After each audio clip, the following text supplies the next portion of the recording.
Good morning, Centerville Elementary. Well, I guess it doesn't have to be morning when you're watching this. It could be any time. We're trying something a little bit new with our Read Aloud this week.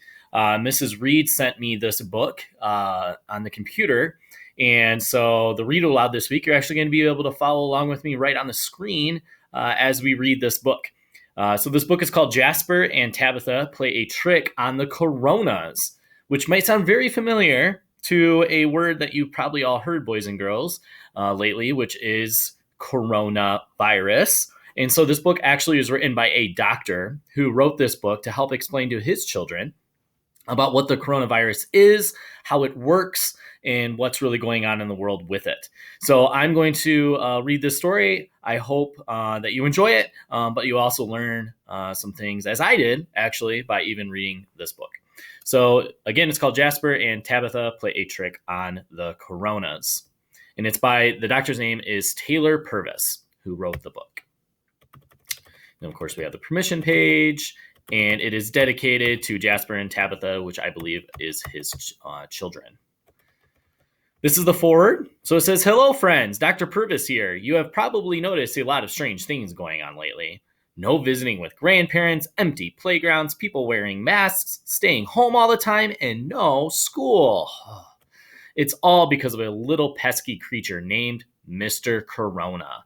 Here's a story I wrote to help you learn more about Mr. Corona." It says here, "This is Mr. Corona. His name comes from the Latin word for crown. See how the spikes on his sides look like a crown? He lives inside other animals like birds and bats. That's where he eats and sleeps. He likes to stay warm and cozy around other creatures. He is a virus. A virus is a special kind of bug that is teeny, teeny, teeny tiny. Mr. Corona and around 500 million of his relatives could fit on the head of a pin. Wow, that's tiny. One day, Mr. Corona decided that he needed a change of scenery. He decided to head to a market to do some shopping. The people in the market shook hands and shared food with each other. Mr. Corona decided that he would come along for the ride. Unfortunately, Mr. Corona was not a very good guest. He liked to play mean tricks on the humans who so kindly hosted him in their homes. Sometimes he made them sneeze. Achoo! Sometimes he made them cough.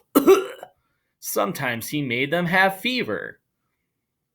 Mr. Corona was a very naughty virus indeed. One day, Mr. Corona met another virus. She also had a beautiful crown on her head. They got married and had little baby viruses. Look at their family portrait. The Corona family traveled all over the world together, hitching rides on planes, on trains, and even on cruise ships. You might have seen that in the news. They continued to make mischief wherever they went. Hop, hop, hop, from one human to the next. Now, many humans all around the world became sick because of the tricks played by the Corona family. Luckily, there was a little boy named Jasper and his baby sister named Tabitha. Jasper was a very sweet little boy, but today he was angry. Why was he so angry? Oh, because his birthday party had been postponed. He had been so excited to visit the animals at the zoo. Little Jasper was very, very sad that he could not celebrate his birthday with his friends. He sat down with his baby sister Tabitha and wrapped his arms around his two faithful Welsh corgis, Gimli and Garrett. Jasper let out a big sigh. "Oh, Tabitha, I'm so sad about my party. I don't know what to do." Jasper and Tabitha had a secret language that only they could understand, probably because Tabitha was so young. "Goobity goobity dap Jasper na budu planap," which really means, "Big brother Jasper, don't despair," Tabitha said. "What can I do, baby sister?" asked Jasper. She smiled at Jasper. "Tibbity, tibbity, tuk baru baru kulda." "I am only a tiny baby, so I will need your help," said. That's what she said. That's what that means. Dim do da ding, coronas poppity poppity ping, sis do plop do nop do. Let me teach you a lesson about the coronas. Then you can share it with others. So Jasper sat down to learn from his baby sister. He learned that the coronas hated soap and water. They would run away and hide whenever he washed his hands. That's why it's so important to wash your hands right now. He learned that the coronas hated small crowds. They loved it when people gathered together in big groups. So Jasper and his family stayed inside the house to keep their distance from others, which is what we're doing right now. He learned that it was safe to take his 2 dogs for a walk outside as long as he kept 2 meters, which is what 6 feet is, away from other people.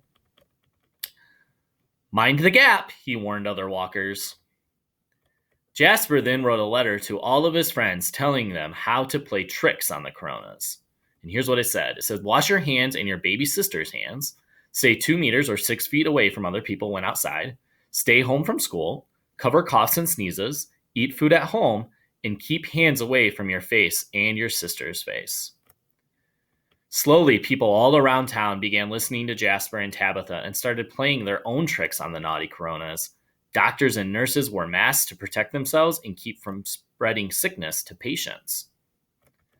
Factories around the world began making masks and gloves to keep the coronas off everyone working in hospitals, especially cafeteria workers, building cleaners, and security guards. Grocery store workers, food delivery workers, and truck drivers made food available to the people keeping their distance at home. Garbage collectors picked up trash full of the pesky coronas. Pharmacists made sure that sick people got the pills that they needed. Scientists tried to find medicine and vaccines to fight the coronas. Men and women who delivered the mail brought letters to people to keep them from feeling too lonely. People who drove trains and buses made sure that everyone stayed far apart. Those coronas can hop, hop, hop through the air. Farmers made sure that enough vegetables could be delivered to people's homes. Gas station workers kept fuel in everyone's cars. Bank workers made sure that there was enough money to buy food. Childcare workers watched the little children whose mothers and fathers were at work. People kept watch over their dogs and cats and at animal shelters, keeping them warm and safe. Reporters helped keep everyone informed about the Corona family's naughty antics. The people who could not go to work stayed home and kept everyone else in the world safe. The Coronas knew that they had been given a taste of their own medicine. They decided to pack up their bags and move back in with the birds and the bats. The whole world was so thankful that Jasper and Tabitha taught them how to get rid of the coronas. Can you help us play tricks on the coronas? The end. So I hope that you enjoyed that story, but you also found it very informational. This is the reason why we're doing everything that we're doing. This is why our lives have changed in a lot of ways. But it's very important that we make sure that we do all of those things to stay safe. If you know one of those people that it listed that is still working, boys and girls, one thing that you can do to also help is make sure you let those people know how much you appreciate them and how much you love them, and keep telling them to do a good job and that you love them and that we're very, very thankful for them. So I hope that you enjoyed the Read Aloud this week. I will catch you next week for another Read Aloud, and we'll continue doing that all the way until summer break. Take care, everybody.